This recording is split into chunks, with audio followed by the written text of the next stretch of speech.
Demi Allah, saya bersumpah akan memenuhi kewajiban Presiden Republik Indonesia dengan sebaik-baiknya dan seadil-adilnya, memegang teguh Undang-Undang Dasar dan menjalankan segala undang-undang dan peraturannya dengan selurus-lurusnya, serta berbakti pada nusa dan bangsa.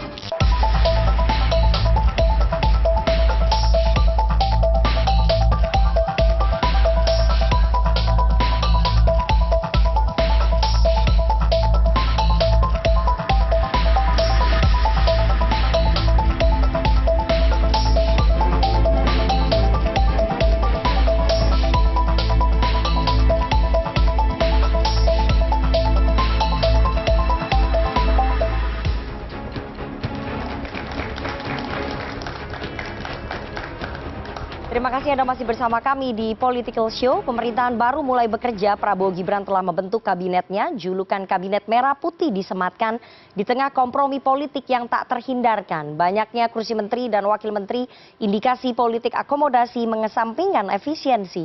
Akankah Kabinet Prabowo Gibran mampu memaksimalkan pemerintahan 5 tahun ke depan? Menanti gebrakan Kabinet Gemoy Prabowo Gibran. Political Show spesial malam ini kita akan membahasnya dengan narasumber di studio. Tamu-tamu saya malam ini spesial. Terima kasih sudah hadir. Yang pertama paling ujung kanan ada Immanuel Ebenezer, Wakil Menteri Ketenagakerjaan. Selamat malam Bang. Ada Pak Menteri Yandri Susanto, Menteri Desa dan Pembangunan Kita Daerah ikut arahan Tertinggal. Mbak Nana pokoknya datang. Aduh, terima kasih sekali loh Ya. Pak Menteri sudah menyempatkan hadir. Ya, berani Capek kita sekali Mbak kayaknya Nana. ya, Hah? maraton 2 hari yang Biasa dipanggil lah Pak itu, Prabowo. biasa itu. Dan ada Menteri UMKM Pak Maman Abdurrahman. Selamat malam Pak Maman. Malam, Mbak Nana. Oke, ini baju dari pagi kayaknya, habis pelantikan belum ganti ya. Ada juga pakar hukum tata negara kita Bang Refli Halun. Selamat malam Bang Refli. Direktur Eksekutif Carta Politika Mas Yunarto Wijaya. Selamat malam Mas Soto. Malam Nana. Dan seperti biasa kita mengundang teman-teman pemilih muda, karena teman-teman pemilih muda ini tentu saja punya harapan terhadap kabinetnya Pak Prabowo dan juga Mas Gibran, terhadap para pembantunya, terhadap para menterinya ini akan dibawa kemana Indonesia 5 tahun ke depan. Malam hari ini hadir langsung di studio CNN Indonesia, Himpunan Mahasiswa Jurusan Komunikasi Penyiaran Islam, Fakultas Dakwah dan Komunikasi UIN Syarif Hidayatullah Jakarta. Selamat malam teman-teman dari UIN Syarif Hidayatullah. Nanti teman-teman boleh bertanya, boleh mengungkapkan pendapatnya, ataupun mengkritik, men-challenge pejabat-pejabat baru kita ini, menteri dan juga wakil menteri baru ini ya. Kita akan langsung saja, saya mau ke menteri yang pertama, ke Bang Maman terlebih dahulu. Partai Golkar menempatkan 8 kadernya di Kabinet Merah Putih ataupun kabinetnya Pak Prabowo dan juga Mas Gibran. Salah satunya Anda sebagai Menteri UMKM. Kenapa Anda yang dipilih dibandingkan ratusan kader Golkar yang lainnya? Apakah Anda dianggap berjasa kemarin jadi jubir pemenangan Prabowo dan juga Mas Gibran? Makasih Mbak Nana undangannya. Di tengah ini kita betul tadi kata Bang Yandri, kita nih kalau udah diperintah sama CNN dan Mbak Nana. Aduh, terima kasih sekali loh. Jangan diulang-ulang terus itu. Agak ngeri kita. Pertanyaannya tetap keras. Nah tapi begini, alhamdulillah ya bagi saya sih euforia penunjukan ini ya wajar dan manusiawi ya. Tapi saya juga mau bilang saya nggak mau terjebak pada euforia penunjukan ini karena tugas kita mengukur kebahagiaan ataupun kesenangan kita itu dilihat dari keberhasilan kita nanti 5 tahun ke depan. Nah kalau tadi pertanyaannya kenapa saya yang ditunjuk di UMKM. Jadi begini, pengalaman saya di sektor di Komisi 7 di DPR RI, kita sebetulnya itu kan mengurusin ESDM dan perindustrian. Artinya kita banyak bergelut dengan industri-industri besar. Nah sekarang ada fakta realitas yang terjadi di Indonesia bahwa sudah ada keberhasilan penataan infrastruktur finansial kepada UMKM, namun memang ada beberapa catatan yang memang perlu disempurnakan di sektor UMKM, yaitu apa? Diskonektivitas antara sektor UMKM dengan industri besar. Artinya apa itu?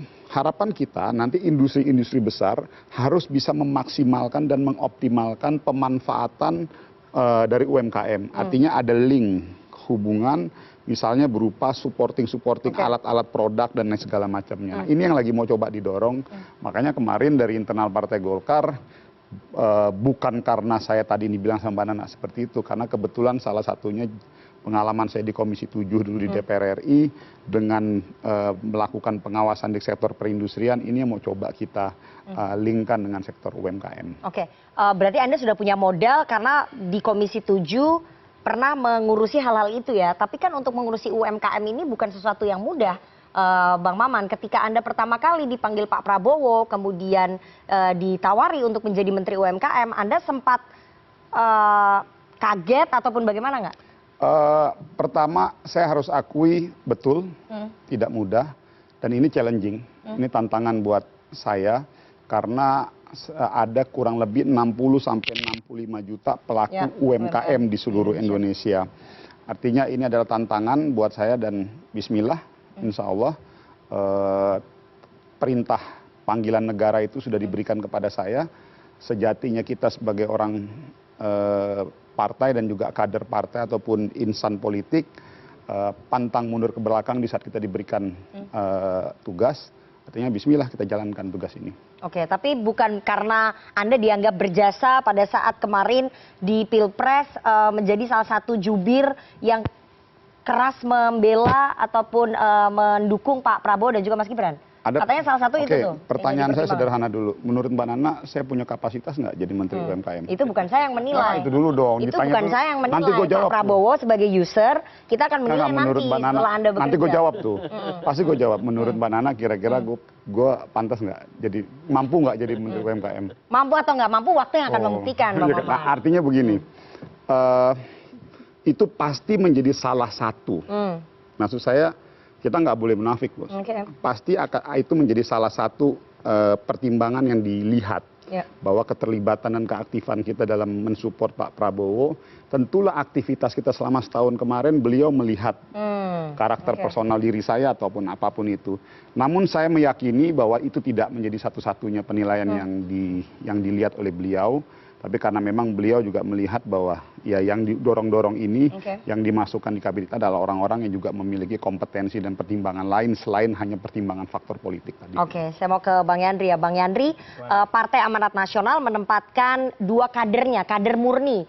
Hanya ada satu, Ketua Umum Pak Zulkifli Hasan, yang kedua Anda, Bang Yandri Susanto sebagai Menteri Desa dan PDT. Pertanyaan saya, kenapa PAN mendorong nama Anda dibandingkan dengan kader-kader lainnya? Banyak loh kader-kader lainnya, tapi semuanya terpental. Kalau hanya PAN tuh kompak. Yandri Susanto saja yang masuk. Iya, kalau PAN itu kan kompak, diserahkan penuh kepada Ketua Umum. Ketua Umum yang mengusulkan siapa, ya kita manut saja. Kebetulan ya nama saya yang disorong kan. Dan kader yang lain nggak ada masalah. Jadi di PAN itu enjoy-enjoy aja, Mbak Nana. Jadi karena Anda punya kedekatan khusus dengan Ketua Umum, makanya Anda yang didorong. Semua kader PAN dekat sama Ketua Umumnya. Jadi pertimbangannya mendorong Anda apa dibandingkan apa spesialnya seorang Yandri Susanto sehingga didorong jadi menteri oleh Ketua Umumnya? Ya, jadi begini, beberapa nama didorong ke Pak Prabowo. Kan memang Pak Prabowo yang menentukan sebagai prerogatif. Ketika nama saya didorong, ada juga beberapa kader yang didorong. Tapi kan slotnya kan sedikit PAN dapatkan. Dan bagi kami nggak ada masalah itu. Kami tetap... Slotnya banyak dong Bang PAN. 5 loh. Sama 3 wamen loh. Iya. Tahu aja. Iya, kan tadi udah disebutin. Iya. Terus? Tapi kalau di Menteri Desa ya tentu saya senang. Karena saya kan orang desa. Dari kecil saya tinggal di desa kan. Dunia saya lah itu. Dan ketika saya di Komisi 2 periode, memang melahirkan undang-undang desa. Intinya saya siap. Dengan pengalaman, kemudian riwayat hidup saya, dan saya paham tentang desa. Sekarang memang masih banyak yang perlu kita selesaikan, masih ada sekitar 3.000 yang belum punya listrik, Mbak Nana. Itu ya menurut saya sesuatu bagi saya. Mungkin saya nanti akan banyak tidur di desa-desa, kan? Mungkin tidak tidur di hotel, tapi tidur di rumah kepala desa. Intinya saya senang dengan penugasan ini, dan ini sekali lagi dunia saya. Insya Allah karena ini vision saya bisa lebih semangat, dan saya sudah membuat beberapa program aksi untuk... Ya, itu apa tuh? Program aksinya apa tuh? Ya, saya memimpikan di desa itu sebenarnya potensi kan sangat banyak. Di 83.000 desa itu bisa kita buat desa wisata, desa agro, kemudian untuk perikanan, semuanya bisa. Nah, karena kalau kita sandingkan dengan program Pak Prabowo, Presiden Prabowo tentang makan siang bergizi, itu saya mimpinya itu satu desa itu satu produk, Mbak Nana. Artinya jangan sampai sebagai pemakai saja desa itu, mungkin dia bisa tomatnya, bisa cabenya, bisa ikannya, bisa telurnya itu kan, sehingga badan usaha milik desa itu bisa berkembang. Nah, kalau itu yang kita lakukan, maka membangun Indonesia dari desa itu bisa kita benar-benar kita mantapkan, sehingga orang mungkin orang-orang desa tidak banyak pergi ke kota, merantau ke kota, tapi bangga menjadi anak desa, karena memang di desa itu menjanjikan sesuatu. Dan ini yang mau kita olah sedemikian rupa sehingga nanti pertumbuhan ekonomi juga bisa disumbang dari pedesaan. Gitu. Pos Menteri Mendes PDT itu memang PAN yang meminta atau ditentukan oleh Pak Prabowo? Karena Mendes PDT itu termasuk yang seksi loh. Berhubungan dengan desa-desa untuk kepentingan politik elektoral itu sangat berguna loh Bang Yandri untuk pemilu. Iya, dalam diskusi antara Ketua Umum dengan Pak Presiden terpilih dan sekarang sudah dilantik ke Presiden, biasa kalau didiskusi. Tapi kan finalisasi dari semua itu kan kita menghormati hak prerogatif Pak Presiden kan. Nah, tentu ya PAN dengan kemampuan kader-kader tadi tentu ya salah satunya Menteri Desa yang diajukan. Tapi alhamdulillah Pak Prabowo kan ini setuju, dan saya sudah menyampaikan. Jadi PAN memang mengajukan ya Menteri Desa. Oh iya, betul. Pengennya pos Menteri Desa. Iya, betul. Kenapa? Ya tadi kita punya insya Allah punya kemampuan lah dan punya ruh jiwa lah untuk berjuang dari desa itu. Dan kami sudah banyak juga melakukan kajian di internal partai selama 20 tahun kan. Bagaimana kita membangun desa itu dengan beragam potensi yang ada. Jadi insya Allah dari seluruh desa itu kita meyakini semua punya kelebihan, punya keunggulan. Nah, itulah yang mau kita bangkitkan potensi itu. Sehingga sekali lagi desa memberikan sumbangsi yang besar buat pembangunan Indonesia termasuk pertumbuhan ekonomi. Bang Maman, kalau tadi PAN mengakui bahwa PAN menginginkan pos itu, pos Menteri Desa dan juga mungkin pos Menteri yang lain ya. Tapi kalau dari Golkar mengajukan nggak? Oh, kita pengennya Golkar tuh pengennya pos ini. Berdiskusi dengan Pak Prabowo nggak soal pos menterinya? Detailnya tentunya pasti itu yang tahu Pak Bahlil dan Pak Prabowo ya. Namun sepemahaman saya berdasarkan informasi yang disampaikan terjadi diskusi. Dan ini juga berdasarkan dari nama-nama yang diinginkan Pak Prabowo dan yang diusulkan oleh Partai Golkar. Dilihat gutak-gatoknya misalnya si A, apakah si A ini cocok di sini, lalu si B, apakah si B ini cocok di sini gitu. Jadi faktor-faktor itu juga dilihat. Itu yang disampaikan ke saya oleh Pak Bahlil dan juga pada saat saya bicara dengan Pak Prabowo juga. Artinya sebagai contoh kayak misalnya di Golkar ya, kayak di Golkar tuh ada Mbak Mutia gitu ya. Mbak Mutia kan juga secara latar belakang ya kita udah tahu jam terbang beliau terus di Komisi 1 gitu. Lalu kayak saya latar belakang saya adalah di Komisi 7 yang kita udah bergulat di dunia perindustrian. Nah, ada tadi saya bilang tantangan besarnya kita mau melingkan dan mengkoneksikan antara UMKM dan sektor industri besar. Jadi kurang lebih begitu. Jadi bagi saya ini semua sepenuhnya hak prerogatif Pak Prabowo. Tapi ada diskusi ya? Ada dialog. Penempatan pos-pos menteri itu. Ada dialog. Saya mau ke Bang Noel. Sebagai Wakil Menteri Ketenagakerjaan, Anda berasal dari kalangan relawan. Kalau yang dua ini dari partai politik mengakui ada diskusi dengan Presiden, dengan Pak Prabowo. Nah, kalau dari kalangan relawan berarti memang Pak Prabowo menempatkan relawan sebagai buah perjuangan bantuan pada saat Pilpres kemarin ya? Makanya salah satunya Anda yang ditaruh di situ, di kabinet. Juga sih. Ya pasti Pak Prabowo kan ngecek orangnya lah ya. Apalagi ada beberapa syarat, 3 syarat kalau di Gerindra. Pertama pertama integritas, loyalitas, dan kapabilitas. Nah mungkin saya dari 3 poin itu ada mungkin di diri saya. Kenapa saya dipercaya untuk di Kementerian Tenaga Kerja walaupun sebagai Wakil Menteri. Tuh. Untuk sementara itu, Rifana. Iya, apakah itu buah capek banget kayaknya ya Pak Wakil Menteri ya? Saya jadi Pak Wakil Menteri kayaknya capek banget gitu. Iya, capek pelantikan. Tapi nggak apa-apa, itu kan melayani rakyat ini. Kita kan bagian dari rakyat. Jadi pada saat dipanggil Pak Prabowo sempat berdiskusi, itu ada diskusi nggak pos menterinya Wakil Menteri Ketenagakerjaan itu memang harapan dari Bang Noel atau memang di sana udah ditempatkan? Lo mau jawaban jujur gak? Kalau gue sih pengennya jadi wakil menteri pariwisata. Kenapa? Ya bisa jalan-jalan gue, bisa ngeliat-liat laut. Ini juga bisa jalan-jalan. Wamenaker kan juga jalan-jalan. Ini Ketemu ngurusin buru-buru, buruh serikat nih. pekerja. Besoknya tanggal 24 aja sudah ada mau demo buruh besar-besaran Ya, tuh. berarti tanggung jawab Anda berat melayani rakyat. Ya, jadi Bukan berat tanggung jawabnya, gitu. Berat tantangannya. Karena ini kan penugasan yang luar biasa. Karena kebetulan saya ini di aktivis 98, Ya. kita punya komitmen terhadap demokrasi. Proses demokrasi yang prosedurnya sudah lewat, mekanisme demokrasi itu. Nah sekarang ketika Pak Prabowo berkuasa, dia bicara tentang substansi demokrasinya, yaitu bagaimana mensejahterakan rakyat, bagaimana persoalan pengangguran ini menjadi perhatian khusus beliau, ya kan. Kedua, bagaimana beliau juga mengkritik dalam pidatonya perilaku pejabat-pejabat yang perilaku sangat feodalistik, dia hanya mau dilayani tapi tidak mau melayani gitu loh. Dan ini juga menjadi concern saya. Nah makanya semoga pidato Pak Prabowo itu bisa saya implementasikan dalam perilaku politik saya. Nah makanya saya berkali-kali menyampaikan ya saya tidak mungkin berubah. Nggak mungkin kekuasaan atau jabatan bisa merubah karakter saya. Ya. Yang paling mungkin berubah adalah cara komunikasi saya yang dulunya sedikit galak, yang mungkin saya sedikit ngerem lah ya. Ngerem gitu. Walaupun terkadang susah ngerem dipanggil Rifana. Oke. Udah capek begini gue dipanggil lo datang juga Rifana. Gue pengen marah gue. Oke. Tapi nggak apa-apa. Harus sabar melayani rakyat. Ya. Sabar Oke, gitu. Bang Noel. Tapi di antara relawan yang lain hanya Anda loh salah satu yang dapat wakil menteri. Relawannya Pak Prabowo banyak. Apa istimewanya relawan Immanuel Ebenezer dibandingin relawan lain? Sampai Anda yang dapat posisi wakil menteri. Pasti kan ada kecemburuan tuh Nggak dari juga. kalangan relawan. Kalau dari partai politik kan nentuin ketua umumnya. Oke. Dari pertama pertanyaan ke Maman, ke Pak Menteri, Pak Yandri, semuanya isinya peta konflik yang lu sampaikan.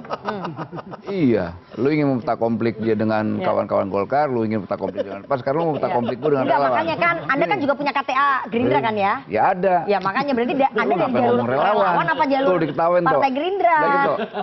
Enggak, Anda dari Kacau. jalur relawan apa partai Gerindra atau dua-duanya? Gerindra. Oke, berarti ini masuk jatahnya Gerindra? Gerindra. Bukan jatah relawan? Karena lu nggak bilang nama gua kan situ Prabowo Mania nggak ada Iya. kan? Berarti masuk gimana itu? Gerindra berarti? Ya udah. Oke, berarti pakai Orang jalur masih partai. aja, Jadi udah di tua antara, gini. tapi kan Anda termasuk baru di partai Gerindra dibandingin Tuh, kader-kader yang masih aja bandel bangsi lu. Karena Ya, dijawab aja, udah Bang.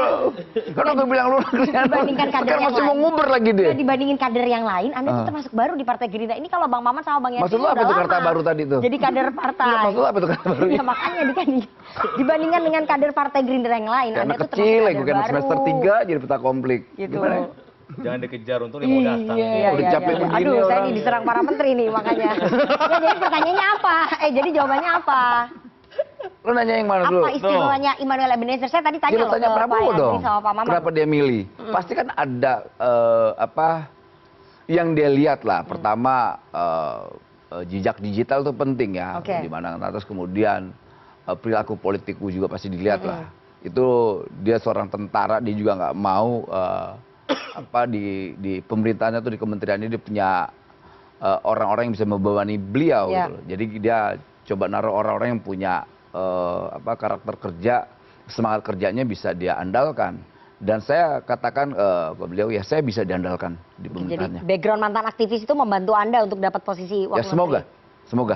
Oke. Semoga. Saya ke Bang Refli ya. Bang Refli, kalau dilihat dari komposisi menteri di Kabinet Merah Putih, ini 50-50, 50%, 50%, 23 kader murni partai, 25 adalah profesional.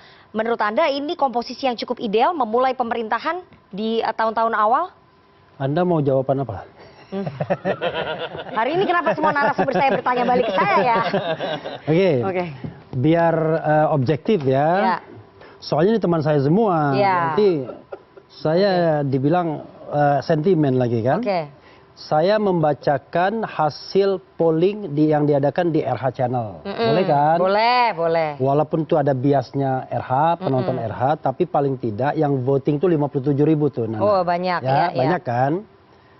Kemudian saya bilang, apa penilaian Anda terhadap kabinet merah putih Prabowo? Ini jawabannya itu hitam putih, sangat baik 8%. Oke. Baik 13%. Berarti berapa? 21 ya, yang baik. Buruk 27%. Sangat buruk 52%. Oke. Jadi Jangan kesimpulannya? disalahkan saya dong. Iya itu hasil Ya kesimpulannya polling. paling tidak persepsi masyarakat pesimis. Menurut polling yang diadakan RH Channel. Kan Oke. begitu. Iya.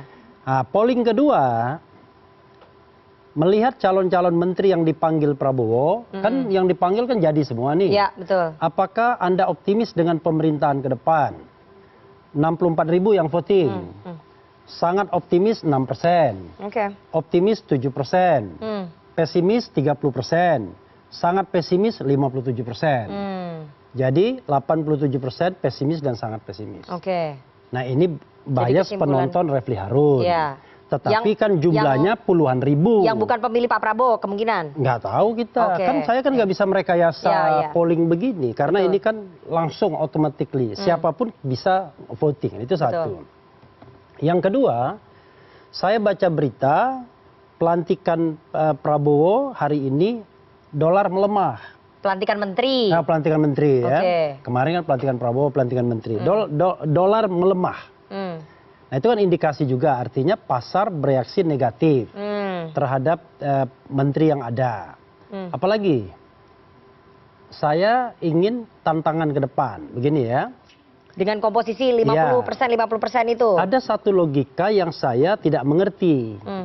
Kalau dari data ekonomi yang ada, saya sudah sampaikan juga, 10 tahun masa pemerintahan Pak Jokowi itu tidak pernah tercapai yang namanya target pertumbuhan ekonomi dibandingkan RPJMN, ya, Rencana Pembangunan Jangka Menengah Nasional.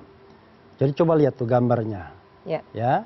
Ini yang bisa lihat saya aja nih. Ya, penonton nggak bisa lihat nih. tuh, ya. Oke, ya. Jadi realisasi itu yang warnanya merah. Ya.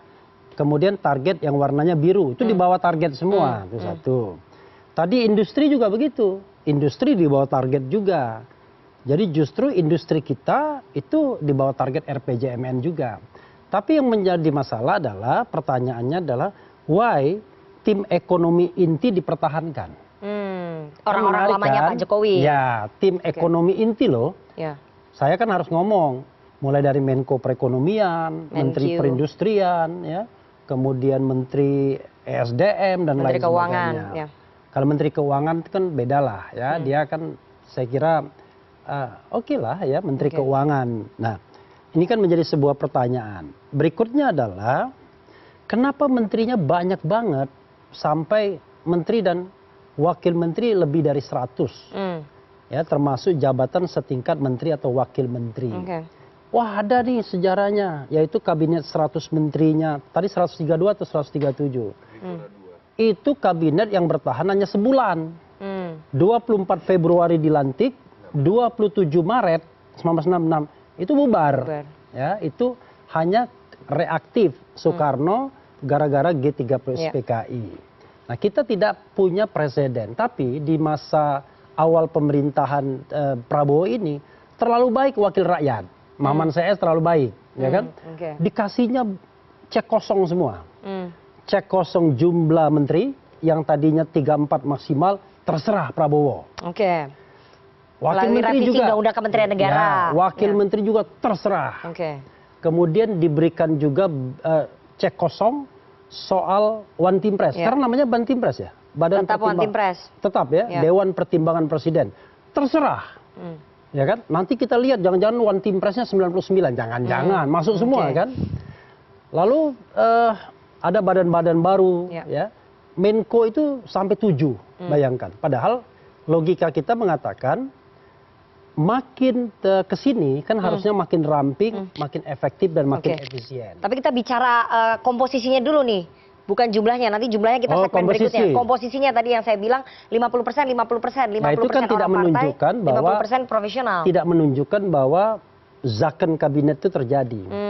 Jadi gini, kadang-kadang orang keliru. Seolah-olah zaken kabinet itu kabinet yang kalau dari partai politik tidak profesional. No. Zaken kabinet itu maksudnya kabinet yang didasarkan pada keahlian saja. Jadi latar belakang komposisi itu tidak diperhitungkan, ya. Nah karena itu menurut saya ya ini terlihat kabinet akomodasinya. Tetapi akomodasi itu tidak hanya yang berasal dari partai politik. Tapi juga dari tim-tim sukses di luar partai politik. Nanti kita kan belum tahu nih Raffi Ahmad akan dikasih apa. Utusan khusus kabarnya. Babe Haikal akan dikasih apa. Abu Janda mau dikasih apa, ya kan. Apalagi siapa lagi? Jadi ini akomodatif ya kalau menurut Bang Refli Budiman ya. Sujatmiko, Ya, tapi Budiman Kepala Badan. sudah Budiman Kepala sudah Badan. Gerindra sekarang. Ya, dapatnya ya? kepala badan, kita nggak tahu. Oke. Budiman belum. Nah, karena itu menurut saya akomodasinya itu tidak hanya sekedar akomodasi partai politik, tapi akomodasi tim pemenangan. Nah, jadi kalau Refli Harun ngomong begini, jangan dikira nanti Refli Harun cemburu karena nggak dipanggil. Kan saya udah bilang 5 tahun saya akan jadi oposisi kan begitu. Oke, biar clear. Jadi menurut Anda ini adalah kabinet akomodasi, lebih banyak orang yang pesimis daripada yang optimis terhadap kabinet merah putih ini. Menurut hasil survei, hasil polling Refli Harun Channel yang diikuti. Kalau menurut Bang Refli sendiri? Ya pesimis juga dong. Oh, pesimis juga. Oke. Cuman di depan teman-teman agak pesimis. Oke, kalau temennya ya. Ya, Mas Toto, kalau Bang Refli agak pesimis ya dengan kabinet merah putih. Kalau Mas Toto melihat dengan komposisi 50% orang parpol, 50% profesional, sebenarnya yang kita khawatirkan akan ada loyalitas ganda terhadap kerja-kerja dari para menteri yang berasal dari parpol ini, loyalitas ganda ini. Ini pertanyaan yang selalu muncul dari SBY Jilid 1, SBY Jilid 2, Jokowi Jilid 1, Jokowi Jilid 2, dan Pak Prabowo ternyata pertanyaannya masih sama. Saya lebih menginginkan sebuah kejujuran saja, bahwa politik akomodatif menjadi salah satu variabel, kalau tidak mau disebut yang paling dominan dalam pembentukan kabinet. Apakah tidak terjadi pada zaman SBY? Terjadi. Semua periode terjadi. 1, periode 2. Apakah tidak terjadi pada zaman Pak Jokowi? Periode 1 setelah koalisinya menjadi mayoritas, itu terjadi. Periode 2 itu gila-gilaan karena koalisi sampai 80%. Dan ini adalah sebuah kemunduran, tanda kutip ya. Kalau kita bicara bagaimana penamaan kabinet saja. Gus Dur itu kabinet Persatuan Nasional, Megawati kabinet gotong royong. Pak SBY itu kabinet Indonesia Bersatu. Jadi istilahnya memang masih dalam konteks menyatukan kekuatan yang ada dalam kapasitas solidarity maker. Kita sangat mengerti, zaman Gus Dur itu baru setelah peristiwa 98. Ibu Mega juga. Mungkin SBY masih merasakan situasi yang sama. Pak Jokowi sebenarnya udah memotong itu. Hei, bangsa kita baik-baik saja. Perbedaan sikap, ada yang jadi oposisi baik-baik aja, nggak usah dibesar-besarkan.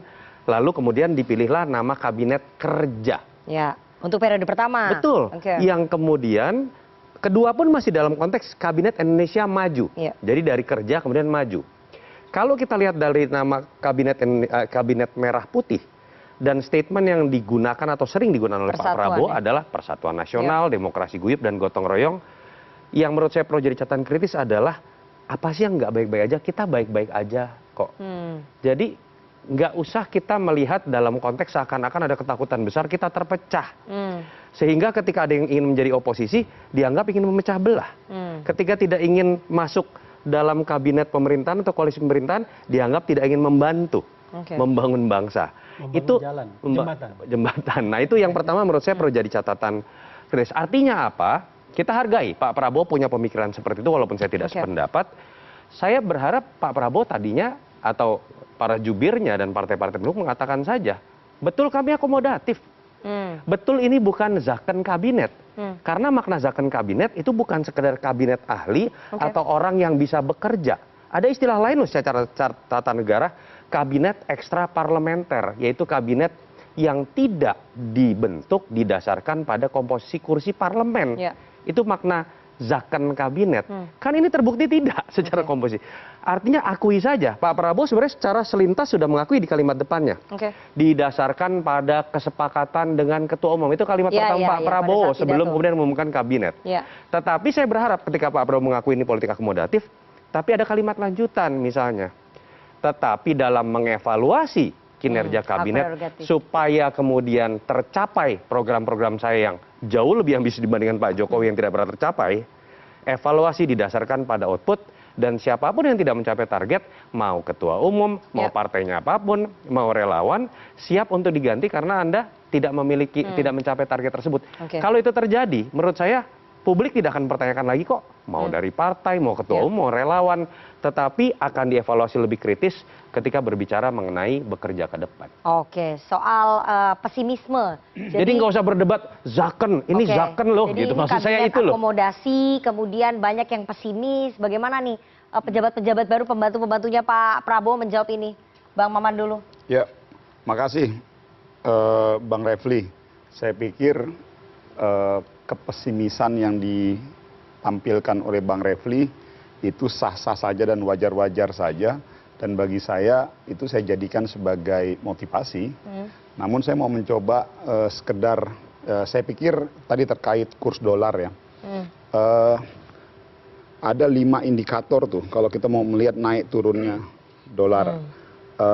Dari kelima itu faktor politik itu salah satunya, tapi ada 4. Itu naik turunnya ekonomi Amerika. Terus sudah gitu situasi geopolitik dan beberapa faktor-faktor ekonomi global dan nilai tukar segala macam. Artinya maksud saya banyak variabelnya ada banyak yang menentukan variabelnya. nilai tukar. Saya setuju bahwa Dolar. ada faktor politik itu pengaruhnya. Tapi dari itu, nah tapi satu hal begini, bagi saya apa yang tadi disampaikan oleh sahabat-sahabat saya, abang saya Bang Refli Harun dan sahabat saya Mas Winarto, bagi saya itu motivasi. Mbak Nana, saya senang-senang aja kalau misalnya ada challenging seperti itu ya sekarang yang bisa, walaupun tadi Mbak Nana juga udah bilang kalau di grupnya Bang Refli itu kan pasti notabene majority, iya pasti basisnya itu basisnya yang dulu ngomel-ngomel sama saya gitu misalnya gitu ya. Tapi kan bisa diakses semuanya pollingnya. Tapi poinnya begini, justru saya malah seneng Mbak Nana. Kenapa? Oh ini tantangannya. Jadi insya Allah gua punya target dalam waktu 1 tahun, 2 tahun atau 3 tahun, gue rubah tuh pandangan grup-grupnya Bang Refli. 1 tahun ya, 1 tahun atau 2 tahun ya. Artinya itu challenging lah. Nah sekarang bagi gua yang terpenting adalah bagaimana kita bisa mengoptimalkan semua potensi dan jaringan yang kita miliki untuk bisa mensukseskan tugas yang diberikan oleh negara. Saya pikir itu aja. Oke, Bang Yandri, bagaimana melawan pesimisme publik, kemudian mengakui bahwa ini memang politik akomodasi, bahkan diakui oleh Pak Prabowo pada saat kemarin mengumumkan kabinetnya, berdiskusi berdasarkan hasil kesepakatan dengan para ketum-ketum parpol. Betul. Ini kan menjadi menimbulkan pesimisme di publik. Saya kira yang dilakukan Pak Prabowo itu luar biasa. Apalagi kemarin pidato pertama itu sungguh membangun optimisme yang luar biasa. Dan itu harus menjadi modal kita sebagai anak bangsa. Gitu loh. Persoalan ada yang pesimis ya maklumlah dengan pesimisnya ya kan. Tapi survei, dan tadi Mbak Nana survei mana? Ya survei Litbang Kompas. Litbang Kompas. Ada 81 masyarakat yang percaya Pak Prabowo bisa memulai pemerintahan. Dan Gibran kan 71%. Itu juga bagian gambaran bahwa masih banyak masyarakat yang menaruh harapan. Nah, oleh karena itu baik yang pesimis maupun optimis, itu bagi kami yang diberi kepercayaan pada hari ini ya sama-sama punya tantangan, tidak boleh terlena dengan optimisme yang terlalu tinggi di Litbang Kompas. Tadi tidak perlu terlalu merana dengan ditampilkan oleh Bang Refli Harun. Kalau saya ya tetap akan bekerja, fokus, kemudian sungguh-sungguh, karena ini amanah yang begitu mulia, gitu kan. Jadi saya tetap akan maksimal dan bekerja keras ya. Itu bagian dari masukan atau cara pandang masyarakat itu bagi kami motivasi gitu. Nggak ada masalah dan kami optimis apa yang dibangun oleh Pak Prabowo ini insya Allah bisa membawa Indonesia bisa lebih bagus dan lebih maju. Oke, kalau tadi Bang Maman bilang dalam 1 tahun atau 2 tahun akan merubah pesimisme itu menjadi optimisme, Bang Yandri berapa lama nih kira-kira? Ya tadi saya bilang, karena saya dari desa, ya saya insya Allah secepat mungkin saya akan keliling ke desa-desa, saya nginep di desa, memotivasi anak desa. Insya Allah bisa. Ya? Intinya kita itu kan berjibaku, kemudian membaur dengan masyarakat desa, bahwa desa itu punya potensi besar, bisa kita maksimalkan, dan itu bagian dari kontribusi bangsa ini untuk terus berbuat yang terbaik, termasuk mempercepat pertumbuhan ekonomi dari desa. Gitu. Bang Noel, Anda kan nggak punya background ketenaga kerjaan, kemudian publik juga pasti mempertanyakan begitu ya, makanya muncul pesimisme. Untung dia udah mau datang sini Mbak Nana, nyerang terus pertanyaannya. Makanya publik ada pesimisme itu. Nah jadi gimana Anda menjawab pesimisme publik itu gimana terhadap kinerja Anda nanti ke depan? Gak masalah. Gak masalah ya? Jadi problem dengan gini, sejarah akan menunjukkan. Gitu. Waktu yang akan menjawab. Sejarah akan menunjukkan, kalau mereka tetap pesimis biarkan, ditinggal kok. Gitu loh. Kayak kita gini sudah ditugaskan kemudian kita ikut dengan pesimisme itu nggak mungkin. Apalagi model kayak saya karakter nggak mungkin. Saya nggak peduli tuh. Gitu. Mau 1 juta yang pesimis, 100 juta pesimis nggak ada urusan. Saya tetap fokus pada kerja-kerja yang ditugaskan saya. Gitu. Karena ini perintah sejarah, bukan soal konstitusi, tapi ini perintah sejarah yang saya jalankan. Gitu. Jadi saya tetap berjalan dan punya keyakinan bahwa ke depan ini, mulai besok, mulai hari ini dan besok dan seterusnya, Indonesia akan lebih baik. Apalagi pidato Pak Prabowo. Kita ini bangsa merdeka. Tapi di mana-mana masih pengangguran, kemiskinan dan lain-lain. Dia marah terhadap hal itu. Kemudian saya punya pemimpin kayak begitu dan saya diam, bodoh saya. Bangsa ini harus bergerak. Bangsa ini tidak boleh lagi di atas bayang-bayang kemunduran dan pesimisme. Maju dong. Kemudian ada apa Bung Refli yang selalu menggaungkan survei, biarkan aja. Dan itu harus ada, jangan tidak. Gitu loh. Kalau itu tidak ada, ya demokrasi tidak ada, Indonesia tidak ada. Gitu. Karena kita tidak lahir dalam surga. Gitu loh. Jadi pejabat-pejabat ini ya, apa dong? siap terima kritik ya? Siap loh, nggak siap. Dicatat loh sama Sejak Prabowo mania lebih berapi-api. Oke. Dulu Jokowi mania lebih tenang. Ya, saya no comment. Jadi ngikutin pemimpinnya memang kalau Noel ini. Kita akan bahas nanti soal kerumitan birokrasi. Kalau tadi janji-janji optimisme dari para menteri dan juga wakil menteri, tapi ada tantangan ke depan soal kerumitan birokrasi yang akan dihadapi oleh para pejabat baru ini. Kita harus jeda terlebih dahulu, jangan kemana-mana, tetap bersama kami di Political Show.